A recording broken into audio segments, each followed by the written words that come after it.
This is a show about facing fear, unlocking courage, and taking action. Courage isn't necessarily a daunting thing. It's going to give you more purpose. It's going to give you more drive. It feels like making a courageous decision is going to get you closer to who you aspire to be. It's knowledge plus faith plus action equals courage. I thought being arrested on acid 27 years ago was the worst thing to ever happen to me, and it turned out to be the best thing that ever happened to me. Our little brains always speculates that the worst thing that ever happens to us is going to be the worst thing that ever happens to us.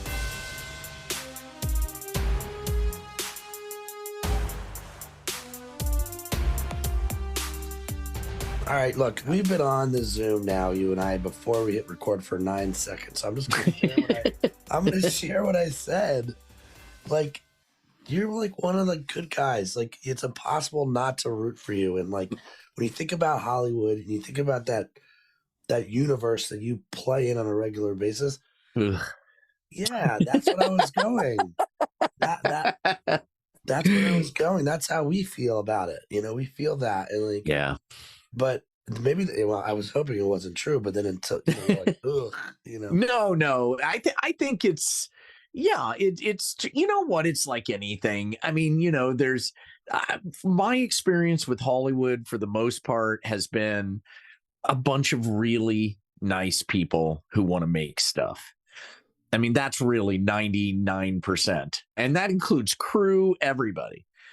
People, because nobody goes into this to make money. I mean, I guess there's that carrot of like, you're going to make a lot of money, but it's sort of like the lotto. Yeah, sure, you're going to buy the ticket, but you know, you're not in there. It's people who want to make stuff. Now, there are a few who, you know, I think give it the reputation that it gets, and it's unfortunate because I think that's by far the minority. Well, I already love that I did zero prep for this call because I knew it was going to be like, oh, the places we could go. And for the listener, John and I have known each other now. I mean, I didn't have hair, but it's been, what's it been, like 12, 15 years now? Yeah. I mean, you didn't have white beard. I'm seeing some white there. Yeah, that's you hair, didn't have that. That's proof of hair, at least in some of the right places. Yeah, and look at me. I'm gray as hell on top, man. You look good, man. You really Thank do. you. I mean, yeah. I mean, when you look, let's start at the end. Okay, let's start at the end. Like, when you look back at this crazy ride, you know, this kid from Kansas, you know, you've been in LA now for how long? Oh man, since 92. So what is that? 31 years. Like, do you sit back ever? Like, do you and pontificate and like you get your, you know, I don't think you drink anymore, which is probably no. Get my pipe out. My well, not that pipe. Yeah, you get your Yahoo out, your Yoo-hoo out, and a LaCroix out, or are you a Topo Chico guy? Oh God, yes. That's the best. It's the best. It stays carbonated for 3 years. There's got to be some horrible radioactive thing in it because I'll have it like by my bedside for 4 days and it's still fully carbonated and still carbonated in your body. What is it doing? What's it doing in there? Anyway, so you're like, when you look back at it, you're on the 31-year-old rocking chair on the front porch in Beverly Hills or LA, wherever you're living. Like, Los Feliz. Do you feel like, do you step back and go, wow, how cool is this? Like, I've been here for 3 decades making stuff. Is that how you look at it? Yep. That is when I'm in that place, which, you know, I mean, it's rare to get there, but when I'm in that kind of gratitude place of like, wow. And you know what triggers it are people, you know, friends or people around me, like my brother will be like, you've been doing what you wanted to do your whole life. Cause he has not been able to do that. I mean, he's started he's on the business side. He's started software companies and whatnot. And he enjoys it, but he has to do a lot of things he doesn't want to do in order to do the things he wants to do. And from his point of view, and I think he's right, I get more time doing what I want to do. And that's fantastic. And that, you know, that just, I remember when it happened that I scored a gig that paid off my student loans, you know, after being just a, you know, comedian doing gigs in Chicago. And I finally scored a series in LA, and I remember I wrote that last tuition bill to Northwestern, and I just like, oh, and and I recognized in that moment, my God, you're in a place where, it's hard to get, When you're in it, and you're just in it. Yeah. Like, even now, like I was in Chicago yesterday, and flying back and had some conversation, or I saw, and they're like, "You're crushing it." I'm like, what are you talking about? I'm in it. I'm just in it. Right. And sometimes, it's kind of interesting of storytelling, right? It's like, oh, but in the upside down world called reality, where everybody else is, and they look back at your world, your brother's like, wow, you're in it and you're doing it, and how awesome is that? And I know, and I trust him. He's that, like, when that kind of a comment comes from somebody like that, you're just like, whoa, and you take a moment and go like, wow, yeah. All right, but you bring up an interesting point. Like, okay, let's pull out the old trust meter here. All right, so like, let's say you had a one-page PowerPoint presentation. One page. Jesus. Okay. Not that type of sell. And it just said, people in LA that I trust. Give me this. What's the different parts of the pie chart, and what are the percentages? Well, geez, I mean, yeah, it's layered. It's layered. So, but you know what? I'm a trusting person. And so I start from that place. I don't start from a place of fear as often as I used to, and I've worked very hard to do that. So I think the best in most people, and I believe what they say until I'm proven otherwise. I'm not saying I'm a total idiot, but I just like to approach things that way rather than what's this person's trying to screw me. Even the question might be off. Like, here's where I was attempting to go and blundered this. I think I've sort of in the land of creative business, because I think that's my world. I'm not a business guy, and I'm not a straight creative now. I'm a creative business guy, and trying to thread the needle on those worlds. Yeah. I have sort of, you pull the Ryan Berman string, and I will say something like, it's nothing until it's something. Like, even if they say yes, until I see ink, I'm at the point now where I'm like, sorry, this is nothing until it's proven otherwise. And there's people on my team, by the way, that are like, Ryan, the train has left the station. This is something. I'm like, until I see paperwork, it's nothing until it's something. Right. But it doesn't mean like the person on the other end of that isn't trustworthy. So that's not what I meant. I just means like, in the subjective universe of creative, things change. Shit's changing. Yes. Pandemic's hit. That thing that you said was a locked deal. If it wasn't signed, and got a strike going on now. Yeah. How are you doing with the strike? Like, how affected are you? I've been on tour as a performer doing comedy, and I just got back last night. I just came back from New York. So I did a 6-city tour. I did Chicago, Cincinnati, Pittsburgh, Harrisburg, Baltimore, New York. So I just came back, and I'm just today is my first day back. So I haven't hit the picket lines, but I will. I'll do my duty. It's, look, I think there's no question that the writers, I just got a residual check today for 9 cents. So winning.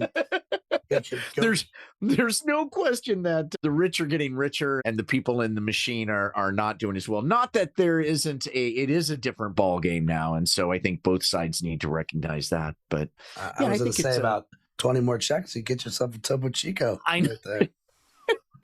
I know, I couldn't believe it. It was just like, this is why we're striking. Because it used to be the residual check was where you kind of made your money.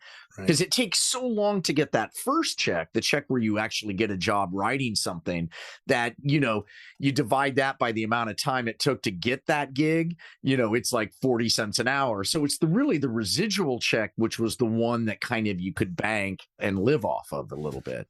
So that's gone. Let's do the audience a favor and give a little bit more just high level on the strike and the history of strikes. Where are we right now? And let's see. I guess the last one, I remember the last one, but I can't remember when it was. When was it? Do you know? It was 90.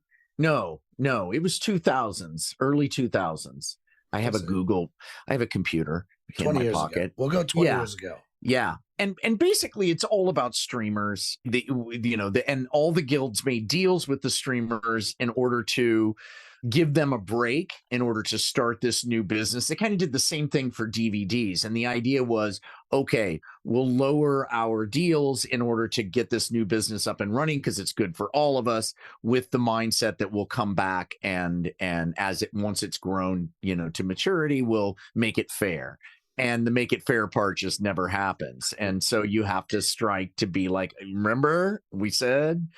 And so, yeah, and that's where we're at. And it just seems like it's unfortunate that it has to come to this place, because I think both sides know the compromise numbers, and they just need to sit down and do it and do some business. But instead, I don't know. I think they use it for ulterior motives. They have a lot of writers with big, expensive deals. And so when a strike happens, they can break all of those deals. So I think the studios use it to kind of clean house a little bit, Anyway, that's what I hear. I'm by no means an expert. I'm just one of the troops. More an expert than me. What I did read was that, well, first of all, there's like a zillion places. It's the golden age of content, right? So assuming, let's go back to a happy place and say, the optimist in me suggests at some point, hopefully soon, we'll have something closer to fair. And we'll get back out there. And yeah, I mean, people are saying anywhere between 90 days and 6 months, but I've heard more in the 90-day realm, and I tend to believe that. But what do I know? I'm not sold with recession, and there's lots of layers of conversations. I mean, again, I'm not in it. I'm just going. I'm looking at economy and going, well, I can see it. Yeah. I can see people wanting to sort of wait and see and make sure we're good before they start writing checks. I could see it lagging 6 months, Yeah.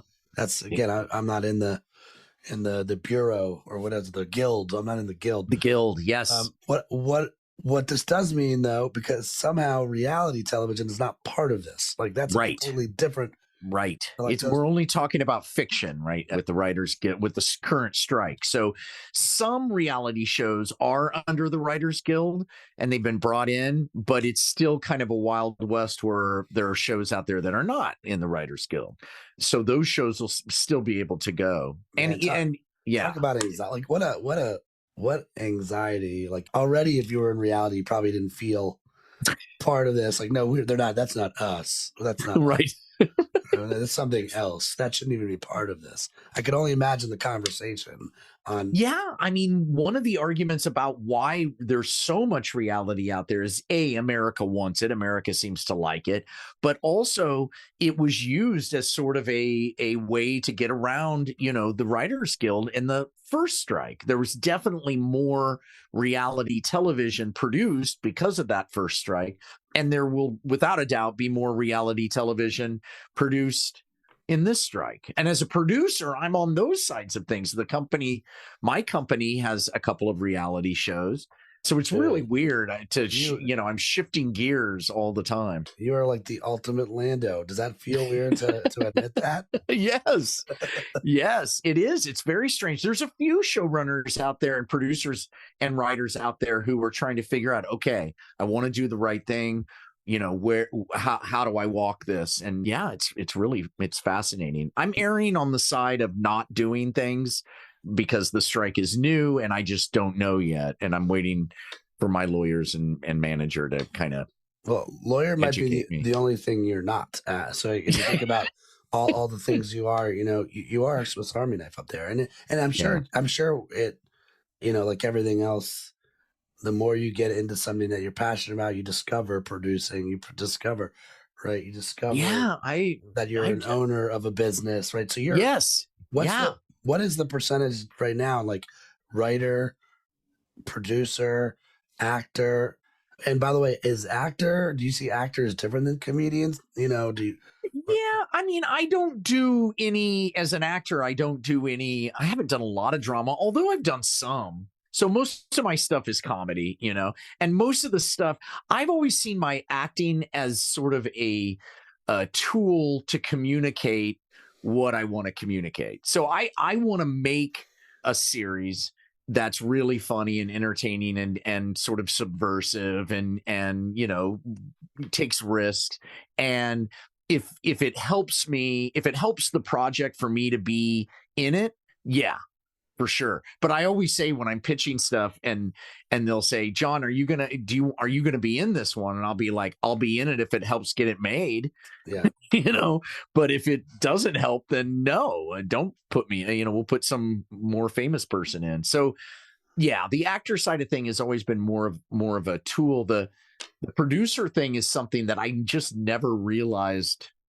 I think that's kind of who I am. I help make, it's just like you, man. It's a startup. Every single show I do is a startup. Yeah. And I love that. It's so fun to start from scratch and build something. Well, the cool thing is like it just, you know, I still can't figure out where ideas come from. Like I can't figure out why the universe, right? You see one thing and it triggers an idea and you're like, wow, that's cool. I want to play with that a little bit. And then, you know, you do that all the time. You named I do a solo show about my sobriety. It's funny. It's a comedy show, but I do get asked to speak at events and charities and stuff. And I was like, I was having lunch with you and I was like, what should I call it? And you were like, cold sober comedy. You just spit it out. I was like, boom. That 9 cents that you just got. Yes, it's coming. Yeah, it's baby. coming. Yeah, it's baby. coming. Yeah. All right. So let's talk about the 6-city tour, by the way, that you just. Oh, okay. So was this cold sober comedy or was this something? No, this is another live show that I do with this incredible improviser out of Chicago, Susan Messing, who is just like I mean, if you were in the comedy improv world, she is, you know, she's the shit. Yeah. I've been around forever, Second City, all that stuff. And we did a performance at a comedy festival in Baton Rouge. It went well. And the booker said, do you guys want to, you know, well, actually, we were invited to then go to another festival in Austria, which was just awesome. And, you know, pays well. They put you up. They fly you out. It's awesome. Then how does that happen, though? Are you like at a show and someone from Austria just happened to be visiting that city and they're like... Sort of. I mean, okay. I sort of tell friends of mine that it's sort of like, remember in Spinal Tap, at the end of Spinal Tap, they find out they're huge in Japan? Well, improv is become huge in Europe. Like they're nuts about it. And so we did Austria, then we did Norway, and they are so fascinated with it. And it's a truly American thing, you know, and it's something that here's my theory. They can't really go there. They have this, I don't know. They have this European thing that won't allow them to fully jump into the abyss. You know, and like they'll go into the place of not knowing, which is what improv is, but they'll be scared, they'll drag their heels, and they'll be looking for handles.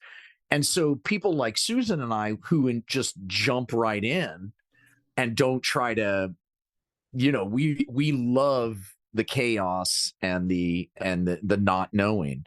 They can't, it blows their minds. They just can't believe it. One of the things I didn't get to on the first book is looking at how courage as a concept plays in different countries. Like in Japan, you know, it's like respect your elders. Like courage is not, honor is on the list. Like the American dream and like going for it and having the freedom to go for it and jumping into the abyss is sort of it's an Americanized concept, you know. It's one of the things we do really, really well, and no one can seem to quite. And I can't put my finger on it, but you're right.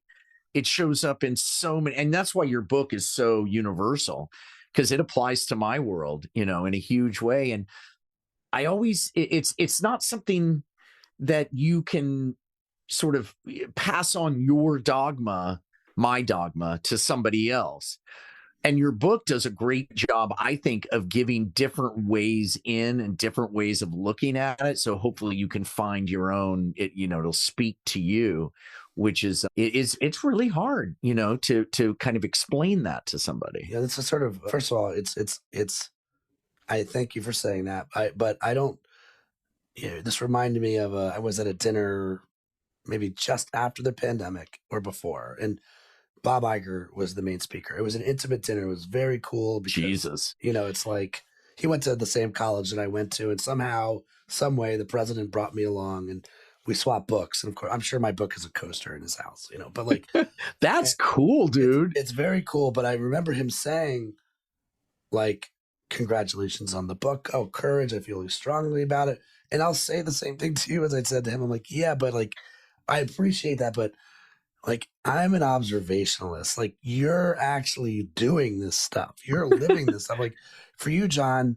I don't know, dude. It's Well, the fuel. It's the fuel, and it all feeds each other. I mean, I could say the same thing about doing a show that entertains somebody and, you know, inspires them to spin off in their own way. You know, am I responsible for that? No, but you know, well, okay. I'll go everything is everything is what I'm trying to say. Well, let's make this about you then. I give you immense credit. Like, you know, when you think about courage, you know, Seinfeld always had that bit about people would rather be dead. Like, they're more afraid of speaking than death. Yes. And you've made a living. And by the way, what could be scarier than even knowing your script than not knowing your script and getting in front of people doing improv? That sounds bonkers to me. And yet you find joy and play. So I'm curious, like, how do you ritualize are you like in a conversation off stage and then like, oh, I have to go do improv? Yeah. Yeah. I don't have any sort of artifice to it at all. In fact, when I'm shooting improv in the TV shows that I've done that have improv in them, I'm producing. So I have when I'm not, I have all these other things, which really helps my improv because I'm not obsessing about it. Because I think the kind of improvisation that I do is sort of like the way I describe it is it's mental health issues. Poor parenting led to my skill of improv. That's all I can say is it's like some weird synapse. It's not anything I'm really trying to do. Now, what I do with that is I think some of the, you know, skill that I bring to it, which is listening, focusing on you. You know, the way to screw up with improv is to think about how you're doing. If you think about how you're doing, it's going to suck every single time. If you think about how the other person is doing and what they need for them to have a good experience, it's going to be good every single time. And so, you know, that's kind of something that I've picked up on over the years and bring that in. And I bring that in throughout the production. The entire set is sort of built that way to understand, like, hey, you know, maybe on a different set, it's more hardcore and for whatever reason, but on this set, if you're a dick, you're going to get fired. Yeah. You know, this is about being cool to each other. And, you know, and I think that generates a vibe where there's still the fear. I mean, when you're improvising in front of a crew of 50 people and they're pointing 3 cameras at you, it's stressful. You know, you want to deliver. I was going to ask you, because most of the stuff that I'm doing, and I do think it's like a one-act play by Ryan Berman at this point, right? Mm-hmm. Like, you know, to exactly what you said, you do your homework, you listen, you try to understand how to help an organization. But at the end of the day, I really prefer live, real people versus there's been times when there's been this robotic, one-eyed creature called a camera that's looking at me and you're like, I don't even know who I'm talking to here. And yeah, you like, which do you prefer, and do you have fear in either? There's fear, although the fear has transformed into excitement, adrenaline, not knowing, but the not knowing not necessarily being a bad thing, kind of an exciting thing of, you know, but also some fear of like, God, I want this to go, or not fear, but I want this to go well. You know, obviously I want to do a good job, but yeah, they're totally different creatures. The camera is so about the fellow player on stage, and you focus down on that. And as a producer, there's a part of me that's outside of myself, sort of noticing, you know, how things are going and steering the ship a little bit. On stage, it's this, you're playing with your partner on stage and the audience, and they're all 3 interconnected. And so, oh, dude, I mean, doing these live shows has been after the pandemic, and I've been, you know, doing stuff here in LA, which is being, filmed, to go out and do. I remember one of my first gigs was in a theater, this old 30s theater in Tampa Bay. It was like 1,200 people. It was totally filled. It was right after this, because Florida never had a pandemic. Yeah. And it was full of people, and it was just awesome. It was awesome for everybody. So there's this kind of energy that's outside of the piece you're doing. That's, hey, we're a group of people that all came together here for this moment. So I get what I'm about to say is you're not supposed to do this, especially because I could lose listeners. But this damn show is called The Courageous Podcast. So let's talk about Florida. Like, what the hell, man? Why? What? Like, first of all, it's not even just the pandemic. Like, Disney had that gator that ate a kid. There was that hanging Chad was down there. The Danny Almani, the Cuban boy, right? Like, yep. Why is it that Ellie gets me? I think it's the humidity. I think the humidity does crazy things to human beings. We're little primates who aren't meant to be that humid, I don't think. It wasn't Danny Almani. It was Elian Gonzalez. Danny Almani was the baseball player. Elian Gonzalez sorry. in the closet. Like, yes. Maybe it is the humidity down there. I think it's the humidity. Florida's a crazy place. It's like 9 different states, because there's middle Florida, northern Florida, there's the beaches, it's oh my God. Orlando. You ever been to Orlando? It's yeah. It's like a mall. The whole place is a mall. Not Miami. Not Miami. It's not Miami. Yeah, you're right. No. Totally right. All right. Now look, Florida you're right. We took the whole family there. We did Mall of America in Orlando and did Universal Studios and all. It was fun. It was a lot of fun. Mall of America. Yes. Even Book of Mormon was Orlando. It was right there, right? Beautiful moment. I'm so happy for Florida because it makes us Californians look normal, Well, they probably think differently about that now, don't they? Right? I think both states are secretly hoping, like, we'll trade Florida for Cuba. They're like, we'll trade you for Hawaii, swap spots, and everyone would be happy. No? So the last time we left off, our kids were a lot younger because we haven't spoken for a while. I'm at 10 and 7. Yes. I remember I'm 17 and 14. So do they like you? I think so. They do. Yeah, I think they do. But I'm their, that's what happens when they're teenagers. It's supposed to happen. Like, remember, you're supposed to kind of disengage from your family or start experimenting with that. You have your friends that are more important. They're busy all the time. But when stuff goes south, they come right to me. And I'm an ATM. They just take cash out of my wallet. That's really what it is. Well, yeah, my kids still like me because I think they still like me. They're 10 and 7. Yeah. We have a couple of years left here. So earlier in the show, when you said, like, a lot of your comedy is from, we'll call it #parent fail, right? Like, what's your situation with your parents? Are you or a parent? My parents are both gone at this point. They divorced after 20 years of marriage. They've been gone a long time. They divorced after 20 years of marriage and then died within 9 months of each other. I mean, my brother and I joke that my dad pulled my mom down into hell with him when he went down.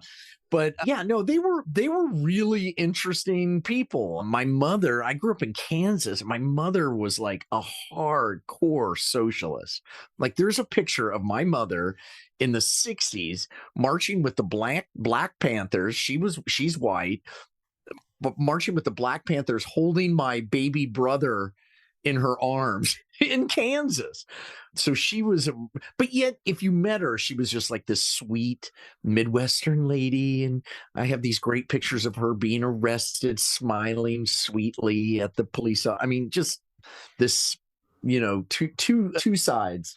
And wait, by the way, are you of you and your brother, are you older or younger? I'm older. And what's the age difference? 2 years. 2 years. Yeah. He's in Vegas, married with a kid. His wife is Ukrainian. So they've been going through a lot of getting her family over here. They got this family out to Poland and, wow. History. And some of them went back. They went back. Her brother-in-law is, so I guess he's my brother-in-law. Anyway, is fighting right now. Wow. So yeah. And then your dad, your mom was, on the warpath, so to speak. What was your dad doing? Absolute opposite, total, politics. He was the one arresting her. Yeah, exactly. Exactly. Why those two married, I have no clue, no idea. I mean, my brother and I are just like, what? My dad, when he was 20, started having these headaches, and they found an abscess the size of a baseball on the left side of his brain. And back then, they cut you open and took it out. Wow. Now they would drain it, but they and they damaged his brain, and half of his face was paralyzed, and he kind of was like Spock. Like, he didn't really know what emotions were. He kind of played at emotions. I didn't realize all of this until much, much later, because they never talked about it. He was just kind of an eccentric guy. So he was a computer nerd and had pocket protector, but there was this, you would like him. You would love talking to him, but after a few minutes, you'd be like, "Wow, this guy. There's something going on here." When did your parents pass? Oh God, Give me close. 10 years ago. Yeah. And so this is going to be like a really absurd question, maybe, but like, do you feel like, now that they're like, someone once said, now that when your parents are gone, both of my parents are still alive. Like, that is the moment you can fully, truly be you. Like, you are fully liberated to 100% be your identity. Is there any truth to that idea for you? I didn't really experience that. I think my sort of rite of passage was drug and alcohol abuse. So I think when I came out the other side of that, that kind of rebirthed me in a way. You know what I'm saying? So by then, I was in a relationship with my parents where it didn't really have that kind of a similar hold as it did. But I get that. I mean, I'll tell you this: it's weird being an orphan. When they're both gone, it's just a bizarre, trippy thing that is kind of too big to process. And it just sits there like a blob in your brain. Wow, my parents are gone. It's bizarre. Surreal. Does it bring you and your brother close? Like, do you and your brother talk about that? We make jokes. He's really funny. And we make jokes, like we'll call happy dead dad day, and we'll make excuses to call each other. And we moved that. We went through all of their stuff because that's part of it, and so that was a real bonding thing, was going through that with each other. I remember particularly going through my dad's stuff, and we were unpacking his files, and Mother found a $20 bill just stuck in one of the files. So now we're like, oh, Jesus. So we have to go through everything, which forced us to kind of go through all of it. It was really cool to go through together. So that was really bonding. Yeah. I'm sure your dad probably plotted that 20, like, one day. He had there were hundreds of dollars just stashed away, a 10 here, a 20 there, yeah. So in the spirit of like the world that you've chosen to play in, which came first, the pain, like the drugs, the comedy, like is it chicken or egg? Like, how does it play? Hard to say. They say alcoholism and drug abuse has, they're pretty certain that it has a genetic connection. Maybe environment plays, and, it's a complicated connection, but they say there's a genetic component to that. And I think that's true in my case, or feels right to me, because my family on my dad's side, a lot of alcoholics, a lot of drinking. But I didn't start drinking until, I don't know, my first drunk was when I was 13 with Scott Friedberg in his rec room. His parents had a bar, we just got wasted. But now, after being sober for 27 years, I think what alcoholism is for me is not really about the drinking. It's about who I am that searches for medication, searches for the drinking, searches for escape, searches for this chemical peace that I'm looking for. And so in that sense, I think it was always there. I think it was always there in one form or another. I didn't become an alcoholic. I think I started drinking and found that it really worked for me in lots of ways, and drugs then too. And then they stopped working and I had to stop or kill myself, Wow. and fortunately I survived. But yeah, I mean, I was always trying to crack people up. Always, always, always, getting in trouble in school, but I was a good student, but I kind of used that as leverage. The teachers didn't quite know what to do with me because I was a good student, but I also was disruptive. Northwestern too? Northwestern too? Yeah, I was a good student. I mean, well, I knew you're clearly a good student if you're going to Northwestern. I mean, how disruptive were you up there? I wouldn't get in there now. God, that place is like, there's no way. My daughter's looking at schools now, so I'm going through that with her. So, comedy has so many different notes. And I'm just thinking back, like, you talked about the Cold Sober comedy tour. Yeah. Like, how, in some ways, was that therapy? Like, is that your own therapy to sort of step back and try to make sense of all this stuff? For sure. For sure. I mean, it was a direct extension from the recovery work that I was doing at the time. And my way of working things out is to present them. That's just how I work. So it was just a natural extension. At the time, I thought they were really funny stories and they are, people say, but now looking back, I was definitely working stuff out within it, which is, I think, what makes the show, valid. It's funny, but there's a little something else going on there too. Do you still weave that into your rotation? Oh yeah. Oh yeah. Yeah. I get asked to perform at charity events and like in the recovery world too.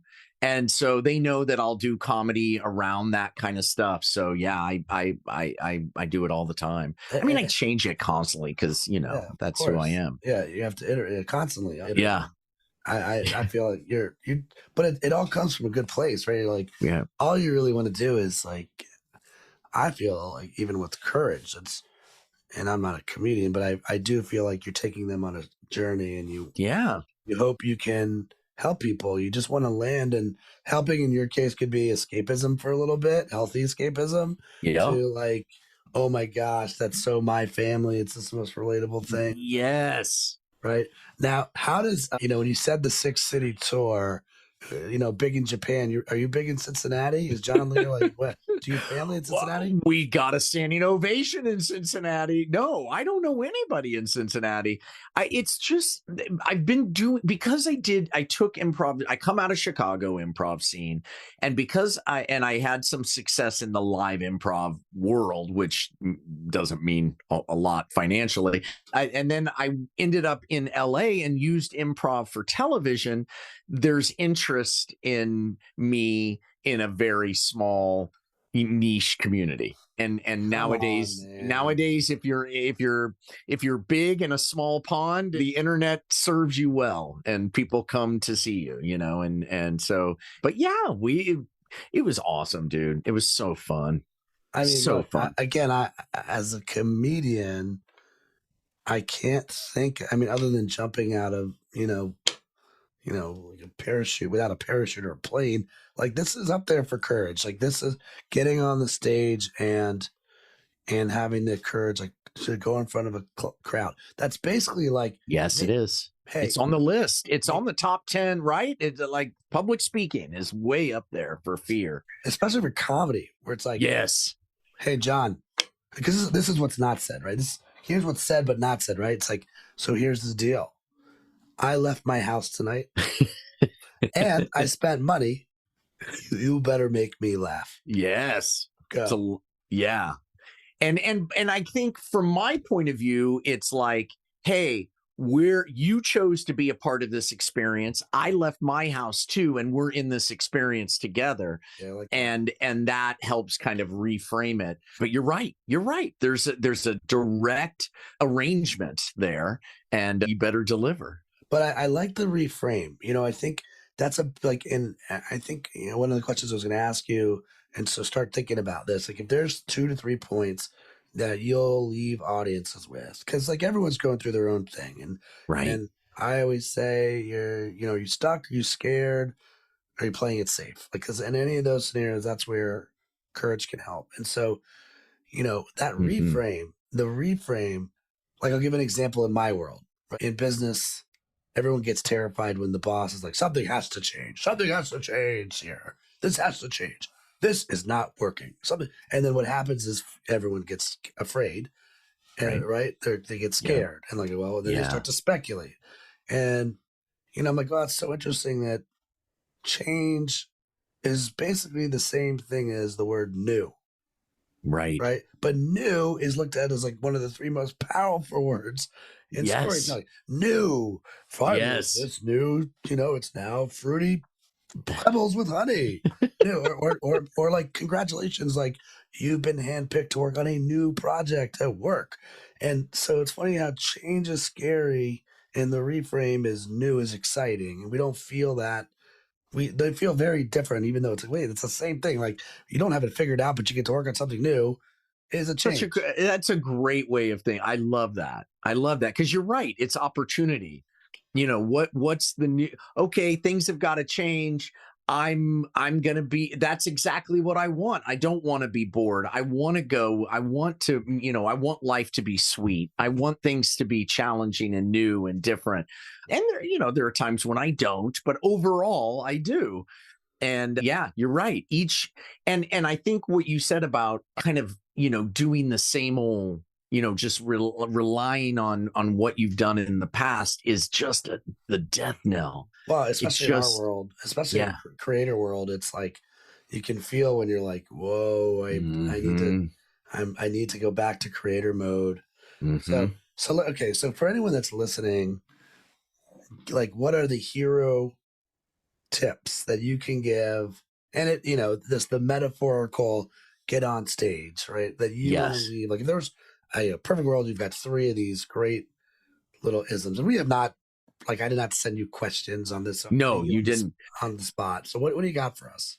Well, I mean, you're probably better at coining, kind of because you're very good at that, which I love. I admire that, dude. It's huge. But maybe you can help with this. But I think I'll give you an example. I was in the shower. This was years ago, and I was naked, as one is in the shower. John. Tell me more. It looked great. Cut. I'm not sure how this helps me be more courageous, John. Where are we going with this? I'm having an argument with a boss that is not there, obviously, a boss who had fired me or threatened to fire me years prior. And I'm having an argument with him. I'm speaking out loud, this argument with this guy who is not there. He's a ghost. And I'm in it, I'm in it. I'm just like deep down in the monkey brain. I'm down the rabbit hole and I'm just pissed. And I'm telling him what I need. I should have told him back then. And because he messed up, blah, blah, blah. And I had this moment, and I've had these moments before, but this one was really clear, where I kind of popped out of myself and sort of observed myself having that argument. Here I am, naked in the shower, having an argument out loud with nobody. And I laughed. And when I laughed, it went away. Yeah. Yeah. That's a big part of how I find courage, is to observe the part of me that's feeling fear. I don't try to make that go away, really, because if you fight it, it just fuels it. I can't feel fear right now. Oh my God, now I'm afraid. I'm afraid. So I find this place, and meditation helps with this, but I find this place of being able to observe that part of myself without judging it, without trying to change it. And that makes it okay. Yes, I'm feeling fear, but only a part of me is feeling fear. That's just a part of me. There's another part of me that's observing that part of me. Yep. That's in a different place. So I have a term for this. This is before this. I knew it. I knew you would nail it. Do. All right, ready? So I call it body jumping, and you basically jump out of your body and Mm-hmm. and you look back at yourself in that awareness. You have that awareness of like where you Yep. are in that scene. You know, one of my favorite things to do. I'm sure how you feel about, especially on cold sober tour. I love going to talk to like college kids because Yeah. they still actually give a shit what I have to say. Right. And like, right. and then you can play, you can try new things. And so one thing I'll do is I'll have everyone take their shoes off and I'll have them put their shoes in a line. And then I'm like, tell me about this person. What do you think they're like? Where do they live? What type of car do they have? Right. And like, I just think That's your point, cool. That's a great icebreaker. I love that. now let's go to these shoes over here. What are they having for dinner tonight? Right? Tell me about their parents. And it's, you know, the thing about ideas is you have to be unemotional, looking back at emotional ideas. So, you know, you're not being swayed by the emotion. You still want it, but you have to be an observational. So yeah, that whole exercise is and I can see you, by the way, laughing at yourself in a fight yes, against no one. It's like those ridiculous. Yeah, totally. Totally ridiculous. And yet the key for me has been to not judge that part of me that's doing it, not say that's bad, right? But just to observe it, that's just who I'm, a human being.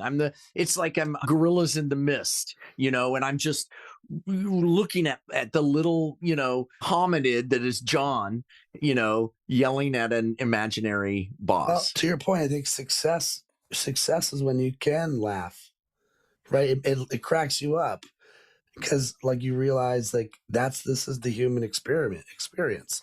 Yeah. And that's it. We have this idea of what perfect is, but like in that moment of you in a fight with the boss, it is so far away from what you thought. You're like, oh my God, I look like a disaster. Yes. And you can celebrate that. Yes. And that's why I love self-deprecating humor so much, is that for me to play the fool, you will laugh because it's silly. There's that level, but also the level underneath it is you have your own version of that. And here's a guy owning that in public, and it makes we're all the same, you know, oh yeah, I do that. Or my wife does that. And that's what makes it such a sort of heightened, more spiritual kind of exercise, you know, is that we're connecting, you know. All right, here's the challenge for the listener. Go get a piece of paper and write down 3 times of you watching you. And it could be you at 11, it could be you at 41, it could be you at 22, where you had a moment, and it could be good or bad, and try to find the joy in it. Try to find the joy of like, oh my goodness, I lost my shit. Like I have one scene in my head, and that's what they are. They're little scenes, a little movie. Yeah. When I was let go from a company in New York, and I was never more angry and sheepish, like and like hurt. And I see myself as that sad little boy. He was like 20 something, you know, but in my head, a little boy walking out of the office and like the biggest chip on my shoulder, the biggest chip, like I will show you. Yes. And I now, me thinking about me watching me in the scene makes me smile and laugh because, and I've said this I'm sure I said this in the book. Like, it's amazing how one of the worst days of my life is now one of the best days of my life. That is the share in every single recovery meeting, you know, is like, I thought being arrested on acid 27 years ago was the worst thing to ever happen to me. And it turned out to be the best thing that ever happened to me. And that we hear that story over and over and over. And yet our little brains always speculates that the worst thing that ever happens to us is going to be the worst thing that ever happens to us. Well, what I worry is that people never, because they're so afraid, right? And I'm not saying don't go buy a 24 pack and get hammered tonight, right? But like, we don't push ourselves. We're so afraid that we will fail. We have this Yeah. idea that we're not doing it. We're not going for it. We're just, we're not even going tiptoeing to the line anymore. Right. Like, right. And I think that's the error. I think that, Yes. that's Because you have to risk for reward. And you're right.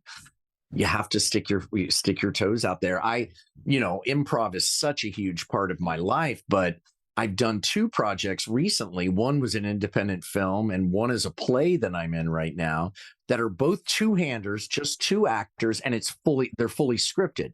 So, the movie was, a 90-minute movie. And the play is a little shorter than that. And the amount of lines that I have to learn for them was really outside my comfort zone. I mean, way outside. Because when I'm feeling any sort of nerves or discomfort, I want to improvise. That's where I go. And here are 2 situations where I couldn't at all.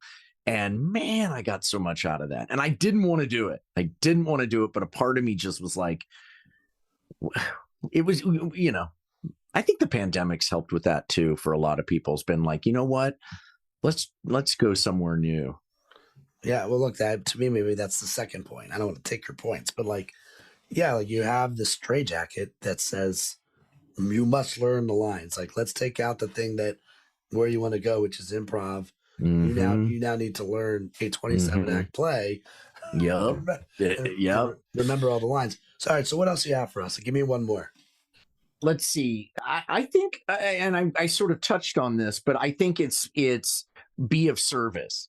If you can reach out to the other, then it will always calm you. It will always calm you. And I guess the key to that is not helping them in the way that you think they need help, but helping them in a way for what they're asking for is such it's a great experience. It's really intimate experience, but it's also one that gets me out of myself and gives me new ideas and takes me to new places that I wouldn't go.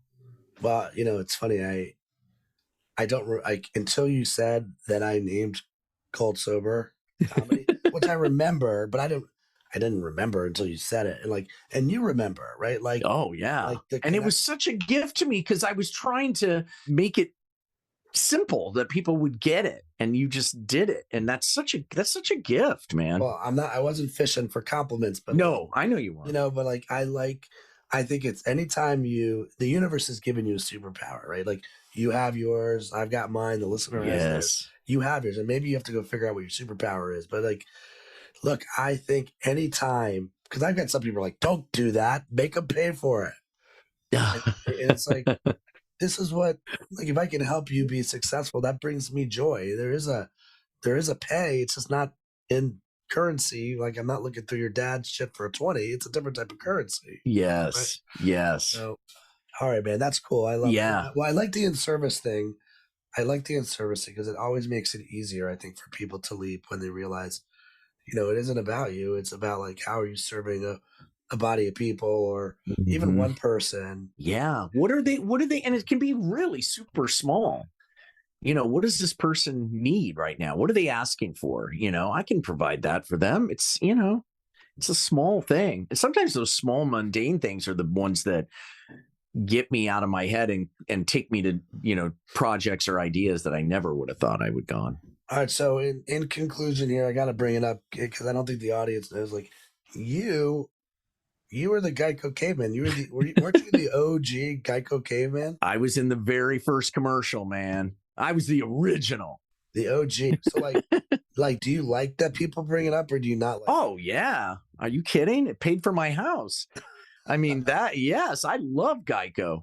No, it was great. They let me improvise a ton. A lot of those lines that I did in those commercials were improvised and they were pleasure to work with. And, I did 25 spots, which is a lot of commercials. And so it was the same crew, essentially, most of the times, particularly the makeup peeps.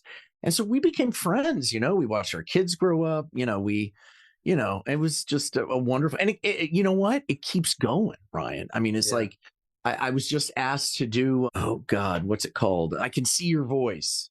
It's on Fox. It's one of those shows, you know, where reality is this reality.